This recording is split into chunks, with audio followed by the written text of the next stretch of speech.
I know there's been a lot of information in this module, so I want to wrap it up with a very brief review of how the 5 skandhas work, because I want you to be fluent with them. I want you to be able to use them to watch how both self and world arise in response to phenomena. First off, please realize that of all 5 skandhas, there's only one that actually concerns pure phenomena, and that's the beginning of the very first skandha, form. Here is simply contact with raw phenomena.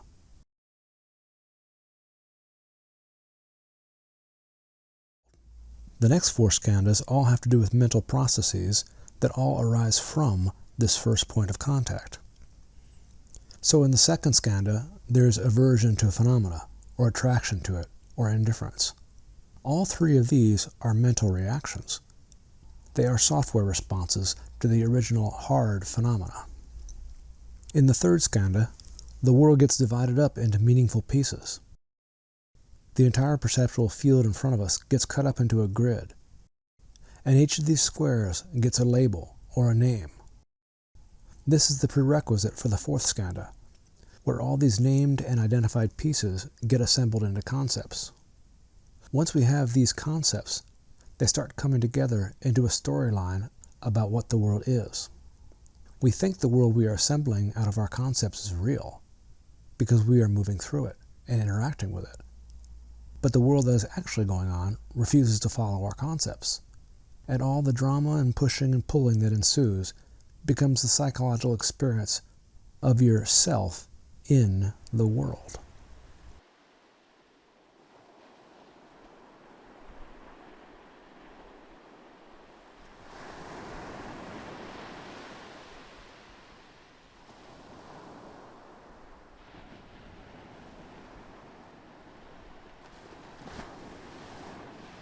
As we have seen, most of the concepts that we are creating violate the ontological situation that we are in. But we prefer to believe in the solid, persistent ontology that our concepts propose, because that is the landscape we are mostly living in, not the actual world that is occurring around us. So we end up believing that the number one concept we create, the self that is always attempting to be at the center of all our other concepts, is the being that we are. Surrounded by concepts that are extended in time and space, this self also believes that its own being is extended in time and space.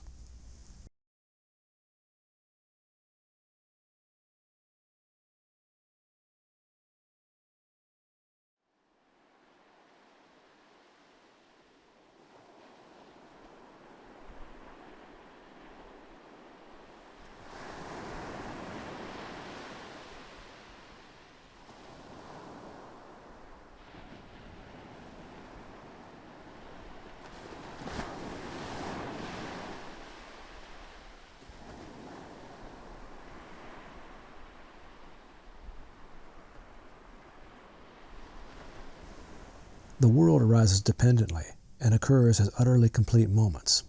Each arrangement of world lasts just for a moment. Nothing in any one moment is traveling through time to another moment.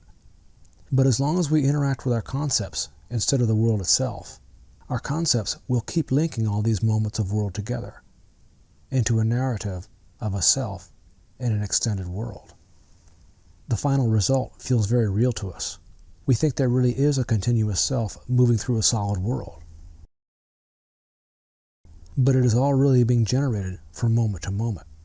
The 5 skandhas simply allow you to watch all of this in action.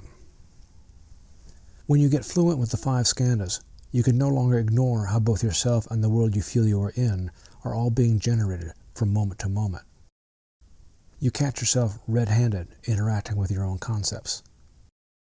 You get more skilled at opening the hand of thought at an earlier stage.